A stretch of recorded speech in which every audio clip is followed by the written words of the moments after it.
Hi dear. IAS बनना चाहते हो? आईपीएस बनना चाहते हो? आईएफएस बनना चाहते हो? तो वेट किस बात की, इस वीडियो को पूरा देखना, क्योंकि आज की वीडियो में मैं आपको बताऊंगी कि ऐसा कौन सा एग्जाम है जिसको देख के आप आईएएस बन सकते हो, आईपीएस बन सकते हो, आईएफएस बन सकते हो, या कुछ ऐसी बड़ी बड़ी पोस्टों को हासिल कर सकते हो। तो stay tuned with me. So welcome back my officers, welcome back to our channel अमनीफाई। तो देखो, अगर आप चाहते हो कि आपको भी आईएएस बनना है या फिर आईपीएस बनना है, तब आपको देना पड़ेगा एक सिविल सर्विसेज एग्जामिनेशन। कौन सा एग्जाम? सीएससी का एग्जाम। अब देखो, जब भी आप कोई एग्जाम देते हो उसको हमेशा कोई ना कोई कंडक्ट करवाता है। तो जो आपका सिविल सर्विसेज का एग्जामिनेशन है, इसको कंडक्ट करवाया जाता है यूपीएससी के द्वारा।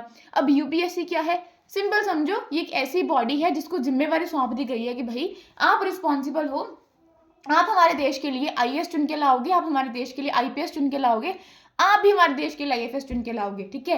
तो यूपीएससी की फुल फॉर्म अगर मैं आपको बताऊं तो union public service commission.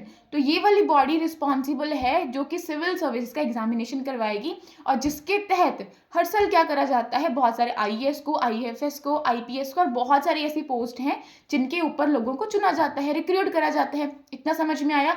That's great. अब देखो होता क्या है, इस एग्जाम में होती हैं आपकी 3 स्टेजेस। कितनी स्टेजेस? 3 स्टेजेस। तो आप इसको समझ सकते हो यूपीएससी का पैटर्न भी, कि भाई 3 स्टेजेस में मैं आपको समझा दूंगी कि यूपीएससी का क्या पैटर्न रहता है। तो देखो, आपकी होंगी 3 स्टेजेस। पहली होती है प्री की स्टेज, जो कि पूरी ऑब्जेक्टिव होती है। ठीक है। उसमें सबके लिए की आंसर होगा, आपको अपना कुछ भी दिमाग उसमें नहीं लगाना, अपने खुद से कुछ नहीं आपको लिखना, सबका एक आंसर होगा, आपको उसमें टिक करके आना है। मैं बताऊंगी कैसे। ठीक है। इसमें भी आपको मिलेंगे 2 पेपर। तो पहली स्टेज आपकी कौन सी है? पहली स्टेज है आपकी प्री की स्टेज। ओके। सेकेंड स्टेज जो कि पूरी डिस्क्रिप्टिव है, वो रहती है आपकी मेंस की स्टेज। जब आपने प्री को पार कर लिया, मेन को पार कर लिया, फिर आती है इंटरव्यू की स्टेज। तो ये आता है आपका इंटरव्यू राउंड, जो कि रहता है 275 मार्क्स का। अब मैं आपको डिटेल में समझाती हूँ। देखो, सबसे पहले आपको क्या करना पड़ेगा, पहले तो जी आपको करनी पड़ेगी तैयारी यूपीएससी की। लेकिन तैयारी तो तब करोगे ना यार, अगर आपको पता होगा कि भाई कौन कौन से स्टेजेस मेरी लाइफ में आगे आने वाली हैं, किन किन खतरों को जो है वो मुझे इस जर्नी में पार करना पड़ेगा, और किन किन चीज़ों का मुझे सामना करना पड़ेगा। उससे पहले आपको इसका ढांचा, इसका पैटर्न, इसका स्ट्रक्चर जानना बेहद ज़रूरी है। ओके। तो जैसा कि मैंने आपको ब्रीफली बताया कि आपके यूपीएससी में होती हैं जी 3 stages, pre, mains and interview. तो प्री में होते हैं जी आपके 2 पेपर। ओके। सुबह होता है आपका जनरल स्टडीज का पेपर, जिसको बोलते हैं हम लोग जीएस का पेपर, एंड दोपहर को आपका होता है सीसेट का पेपर। ठीक है, सिविल सर्विसेज एप्टीट्यूड पेपर। अब इन दोनों पेपरों में होता क्या है, तो पहले पेपर में आपके कुछ रहते हैं कोर सब्जेक्ट्स। फॉर एग्जाम्पल आपका कोर सब्जेक्ट्स भी होते हैं, कुछ और भी सब्जेक्ट्स होते हैं। फॉर एग्जांपल आपके इंटरनेशनल रिलेशंस। अभी सिलेबस में बाद में बताऊंगी, लेकिन मोटा मोटा यहाँ पे आपको ब्रीफिंग दे देती हूँ। जैसे कि जो पहला पेपर होता है वो होता है आपका 200 नंबर का। कितने नंबर का? 200 नंबर का। दोपहर वाला पेपर भी आपका 200 नंबर का होता है। सुबह वाले पेपर में मिलते हैं आपको 100 क्वेश्चन। कितने क्वेश्चन? 100 क्वेश्चन। और कितने नंबर का एक क्वेश्चन होता है? वो होता है आपका 2 नंबर का क्वेश्चन। शाम वाले पेपर में आपको मिलते हैं सिर्फ 80 क्वेश्चन। वो पेपर भी 200 नंबर का ही है, लेकिन उसमें एक क्वेश्चन के होते हैं 2.5। इतना समझ में आया? और शाम वाले में आपको अप्रॉक्सीमेटली 67 नंबर लेने होते हैं, क्योंकि शाम वाला पेपर जो होता है आपका सी सेट का, वो क्वालिफाइंग होता है। उसको क्वालिफाई करोगे ना, तभी सुबह वाले पेपर की वैल्यू है, अदरवाइज उसकी कोई भी वैल्यू आपको देखने को नहीं मिलेगी। फाइन। तो मैं बड़े प्यार से समझा रही हूँ यार, थोड़ी पोइट्री की थोड़ी स्मूथिंग आ रही है। Leave that out. ओके। तो मैंने क्या बताया कि जो प्री होते हैं उसमें आपके 2 पेपर होते हैं। Pre is there first stage. पहले पेपर में क्या होता है, वो होता है आपका जीएस का पेपर, जनरल स्टडीज का पेपर, जिसमें आपको polity, history, geography, economics, current affair, international relation, national security के कुछ कुछ एस्पेक्ट उसमें आ जाते हैं। बहुत सारी चीजें आपको देखने को मिलेंगी।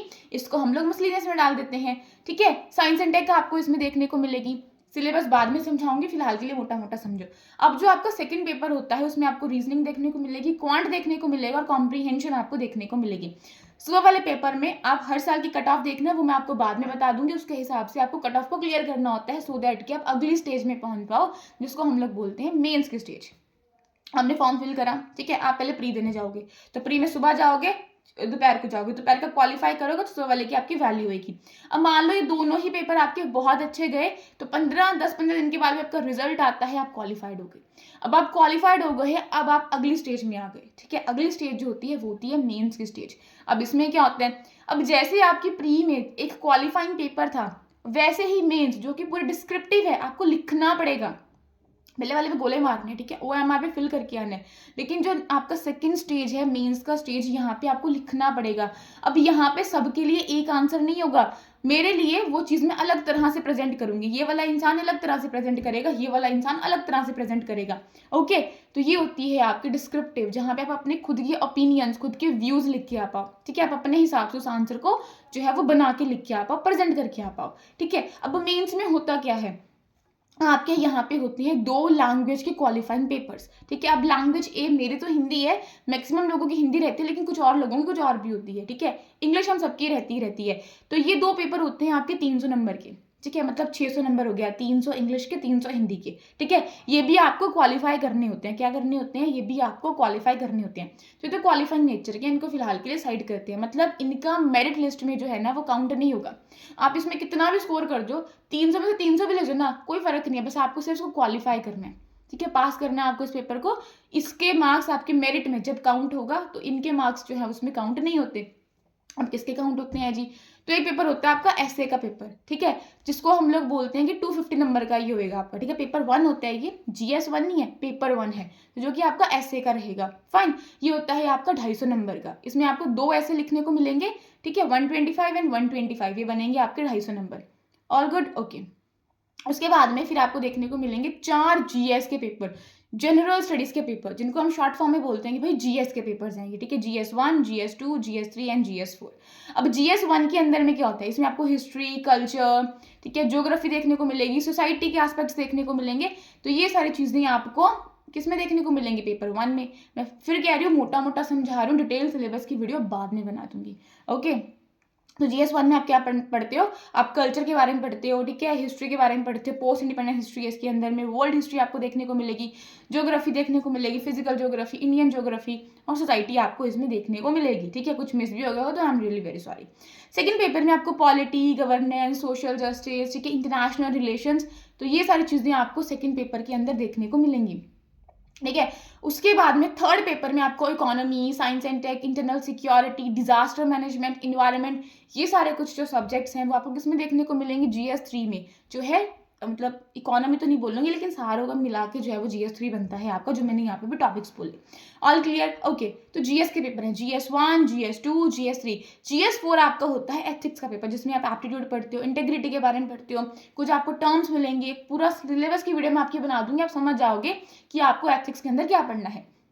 तो ये 4 पेपर मिला के बनाते हैं 1000, 250, 250, 250, 250, तो ये 1000 नंबर के हो गए।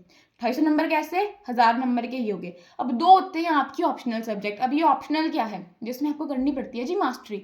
इसमें भी होते हैं आपके 2 पेपर, ठीक है, ऑप्शनल का पेपर नंबर 1, ऑप्शनल का पेपर नंबर 2।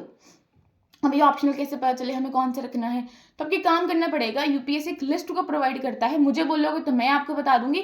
आपको उस लिस्ट में चेकआउट करना है आपकी पसंदीदा ऑप्शनल कौन सी, आपका किस सब्जेक्ट पे जो है वो कमांड है, कौन सा आपको अच्छा लगता है, कौन सा आपने ग्रेजुएशन में पढ़ा है या मास्टर डिग्री करी है, जो आपके पास 12th में था, 11th में, कुछ भी, वो लिस्ट में आपको दिखाऊंगी।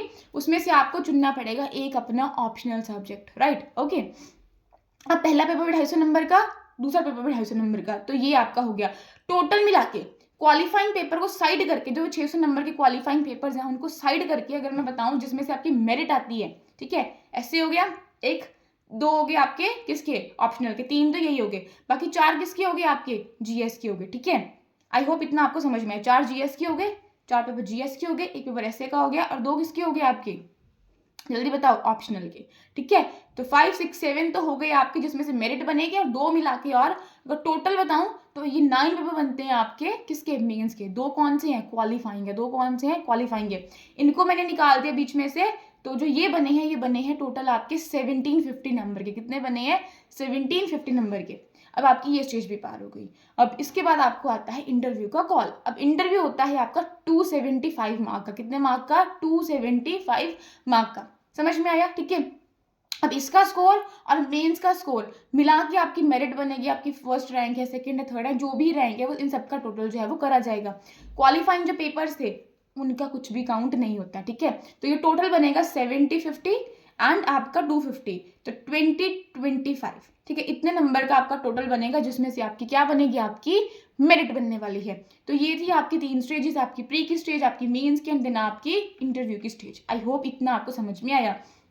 अब कैसे पढ़ना है, क्या सिलेबस है, क्या नहीं है, वो मैं आप सबको बाद में समझा दूंगी, ठीक है। जो प्री का पेपर है 200 नंबर का, उसमें भी 2 घंटे मिलते हैं, शाम वाले में भी 2 घंटे मिलते हैं। लेकिन जो आपके सेकंड स्टेज के पेपर थे मेंस के, इनमें आपको 3-3 घंटे जो है वो मिलने वाले हैं, ठीक है। इंटरव्यू का टाइम जो है वो वेरी करता है, कितने कितने मिनट का और कितने आवर्स का जो भी है वो हर पर्सन टू पर्सन वेरी करता है।